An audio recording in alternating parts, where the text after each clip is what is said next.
And what he did yesterday seems to me like it's the Grand National Pact. And I think Everton's solution is very good. Neymar hasn't been able to play for 3 years. He runs Santos. So it's hard to imagine Neymar fitting in like that. Tite handed him the key to the national team. Neymar never accepted, having to adapt to the system.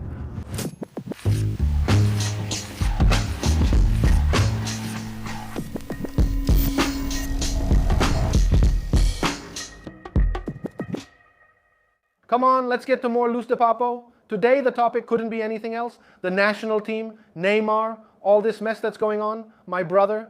Lúcio, was Neymar's call-up more of a gesture of the coach's conviction or a response to the emotional and symbolic pressure that always surrounds his name? I think what's fundamental in this story is for us to understand who Ancelotti is. Ancelotti is a guy who has always navigated very well among powerful people and has negotiated with people at the highest levels his whole life. I'm talking about Abramovich, Berlusconi. Look at who we're talking about. The very top of global autocracy, right? And he's always negotiated very well with that. So he's the guy, just to parody our politics a bit, the worst of our politics, he's a guy comfortable with a Grand National Pact, right? And what he did yesterday seems to me like it's the Grand National Pact. Because Neymar's call-up can only be justified as part of that grand compromise, On the field, it doesn't make sense. Neymar hasn't been able to play for 3 years.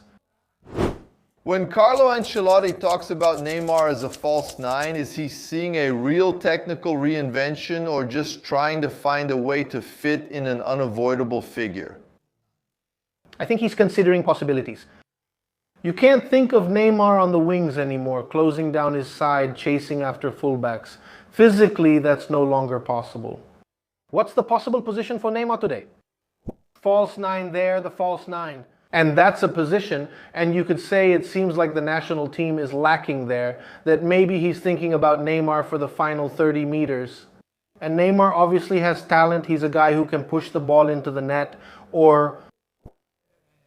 So I think he's thinking, well, since they pushed this on me, since I have to do this to fit Neymar in, I'll think about what's possible.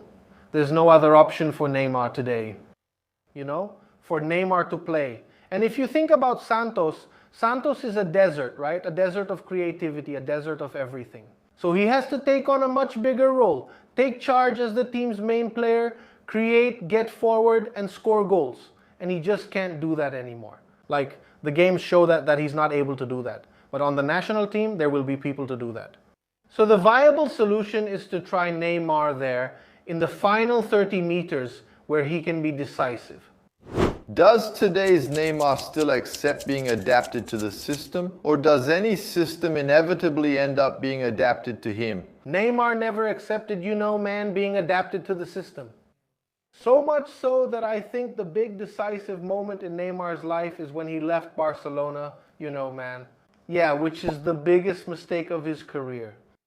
The guy gets there, man. He's playing on an amazing team, a really great team. And we've even talked about this before.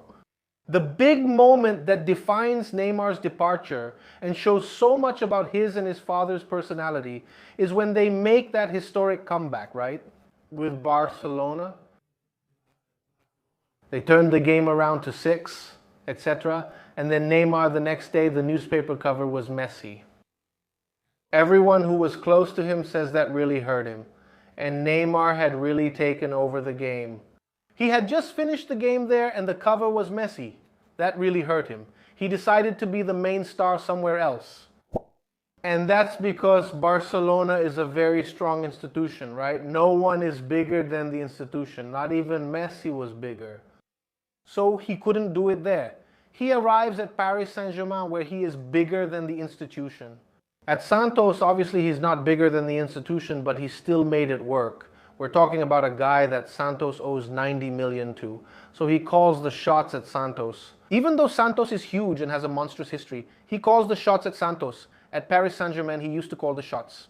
The only place where the institution was above him was at Barcelona. He left. He couldn't fit in. So it's hard to imagine Neymar fitting in like that. He's going to have to fit in, but it's tough, man. And for example, with Tite, he was in charge. Tite made this huge mistake, and it's rarely talked about. Tite handed him the keys to the national team. The hotel floor belonged to his father. During the training camp, I'm talking about Russia. So even today he hasn't been disciplined. Let's see if now he gets disciplined. And then Ancelotti revealed honest conversations with no promise of a starting spot or the captain's armband. To what extent does this reality check strengthen the relationship, and at what point can it turn into a silent strain between the coach and the player? Ancelotti, that's right, it's a mystery, we don't know. We've never seen this Neymar on the bench, have we? This Neymar, if he really does end up on the bench, we've never seen that before. Yeah, I don't remember seeing Neymar there except maybe temporarily when coming back from an injury, etc. But I don't see another solution. Neymar coming in and playing, yeah, nobody sees that happening. Neymar on the bench, how is he going to behave? How is he going to act in this group? I think Ancelotti knows all of this, you know?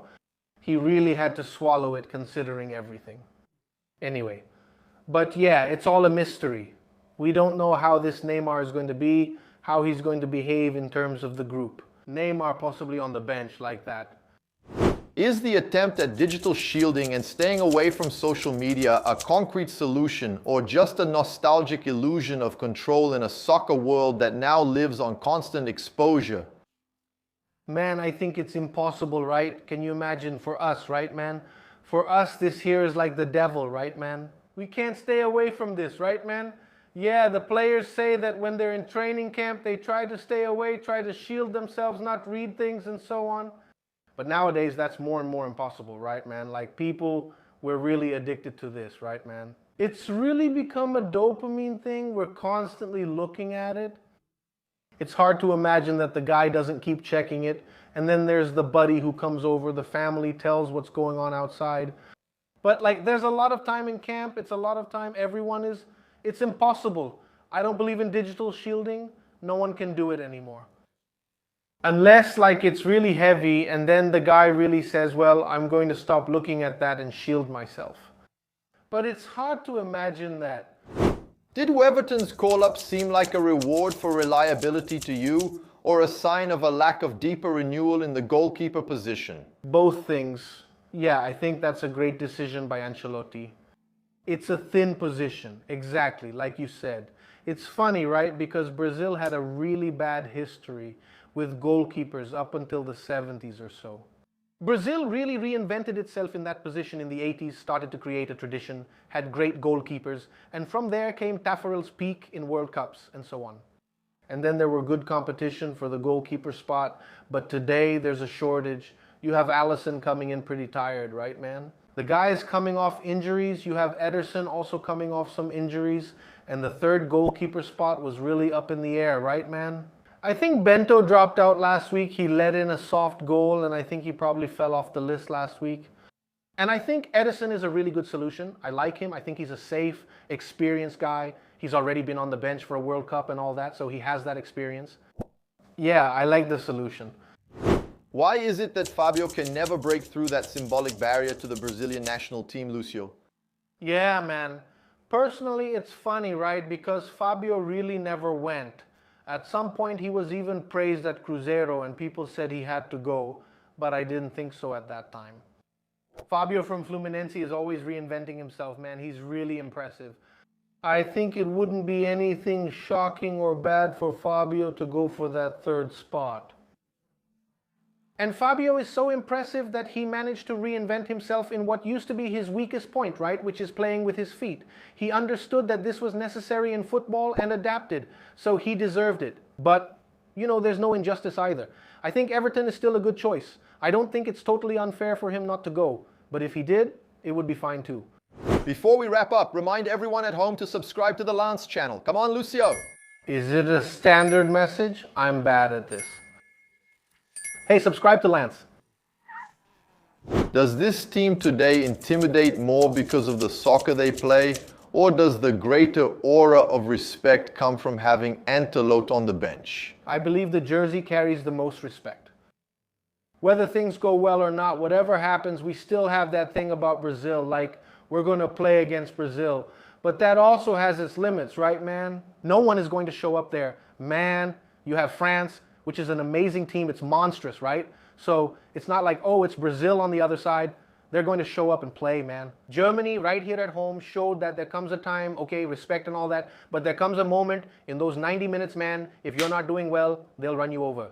So there's an aura about the jersey, but once the ball starts rolling, you have to play, man, you have to play. Ancelotti gives them a sense of reliability the others didn't have. He adds stature, obviously. On the other side, you look and you know there's a coach.